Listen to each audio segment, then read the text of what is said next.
Hi there. Today we are going to talk a little bit about mind mapping, which is our first activity for the Common Experience book, What It Is Like to Go to War. You've had a couple of weeks to read the book, and I am excited to get started on talking about our ideas. So what is a mind map before we get started? A mind map is a graphical way to basically take a large amount of information that you've read or that you've learned and putting it on a piece of paper, or in our case on a computer screen, right? It is a visual thinking tool, and the purpose of it is to structure the information to help you better, analyze, critically think about what you're reading and what you're learning so that you can generate new ideas about it. So today we're going to make a mind map, and your mind map must have at least 3 levels with 3 branches at each level.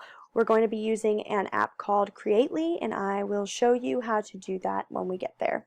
Remember that your mind map is meant to look simple, but I will expect you to contribute to class dialogue when we are back on Wednesday. So let's get started. This is Creately, which is an app online. I have attached the link to the blog post. And as you can see, I've kind of already gotten started. Now, there is a choice to use a template, which I don't mind if you use a template, if that's what you want to do. I just want to make sure that it looks organized and that it makes sense to you, right? So that's the biggest point. So you can browse the templates if you want to, or you can do it like me and just start from scratch.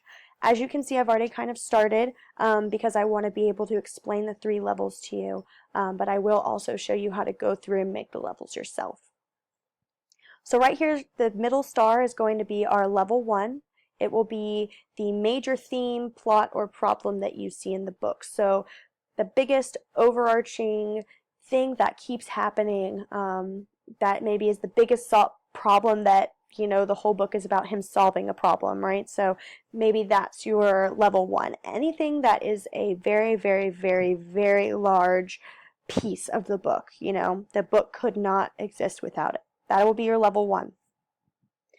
Level 2 will be something that branches off of level 1, so it's still big. It could be a major character, a major location, a major event, and so that could be your level 2. So it is connected to your level 1 in some way, but it also is something that can stand alone, right? So level 2 will be right here, and then it will also have 3 branches, like I said in the instructions. So this line is what a branch is.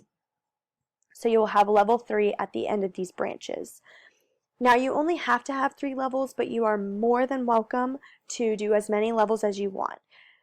I will say that mind maps get really out of hand really fast, so just be very cognizant of that and make sure that you're really taking advantage of the opportunity to really get a good overview of the book so that you can talk about major themes when you're back in class.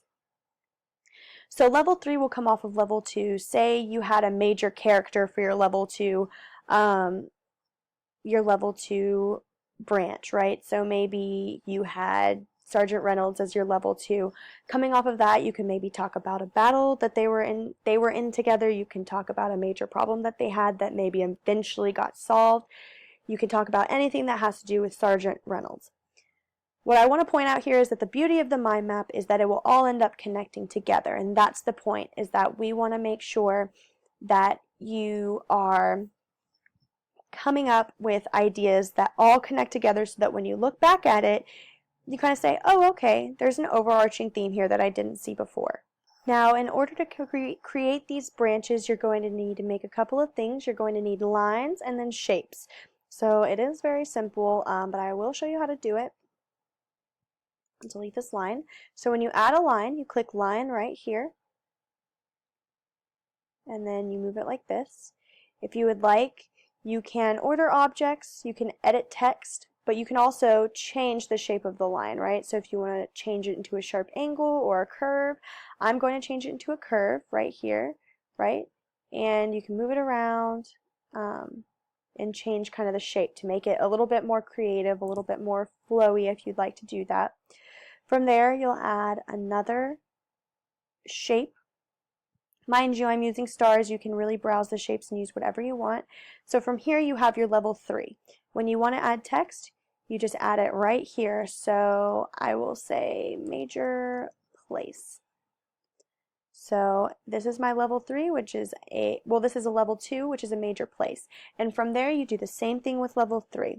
So it is very simple. Once you kind of start getting a hang of it and playing around, you kind of really start understanding it. And especially using the templates, there are a lot of awesome things that you learn using the templates. So I do highly recommend checking those out if you'd like to. Once you are done, the thing I like most about Creately is that you can share with me, right? So you're going to press share right here. You are going to invite collaborators. I have my email in here already, mlh5@txstate.edu. Once you've put my email in, you can press add, and it will send me a link saying that you have finished your first mind map. So once I get that, I can kind of come in, I can add comments, I can take notes, and I can really go in and see what you're thinking, see what you're working on, and give you some feedback. So that's about it with Creately. If you have any questions, feel free to stop by my office hours. But until then, I will see you next week in class. I hope you have a great day.